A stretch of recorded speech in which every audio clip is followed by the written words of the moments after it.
பல நாட்களுக்குப் பிறகு இன்று நரேன் தன் அப்பாவை பார்த்தான்.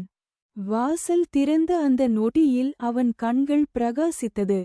அப்பா என்று சொல்லும் முன்னே நரேன் ஓடிவந்து அப்பாவை கட்டிப்பிடிச்சான். அப்பாவும் அவனை தூக்கி கன்னத்துல ஒரு முத்தம் கொடுத்தார். என் தங்கமே, எவ்வளவு நாளாச்சு என்று சொல்லிக்கிட்டே அவன் தலைய மெதுவா தடவினார். அப்போ அப்பா சிரிச்சுக்கிட்டே கேட்டார், தங்கம், உனக்கு பிறந்த நாளுக்கு அப்பா என்ன வாங்கித் தரணும்? ஒரு ரூம் புல்லா கார்ஸா? இல்ல சிப்ஸ் பாக்கெட்ஸா? இல்ல சாக்லேட்ஸா? இல்ல ஐஸ்கிரீம்ஸா? நரேன் சிரிக்கல.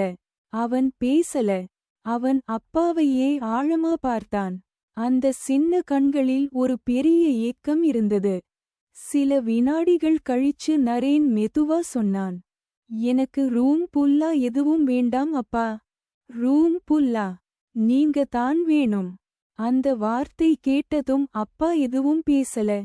அவன் கண்களில் கண்ணீர் வழிஞ்சது.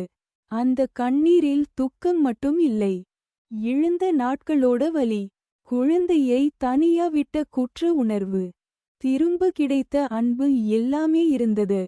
அப்பா நரேனை இறுக்கமாக கட்டிப்பிடிச்சார். மன்னிச்சிடு தங்கம், இனி எங்கும் போக மாட்டேன் நு கண்ணீரோடு சொன்னார். நரேன் சிரிச்சான். அவனுக்கு கிடைத்தது பொம்மை இல்லை, கிஃப்ட் இல்லை, ரூம் புல்லா பொருள் இல்லை. அவனுக்கு கிடைத்தது அவன் அப்பா. குழந்தைக்கு தேவையானது விலை உயர்ந்த பரிசுகள் இல்லை, அப்பா அம்மாவின் நேரமும் அன்பும் தான்.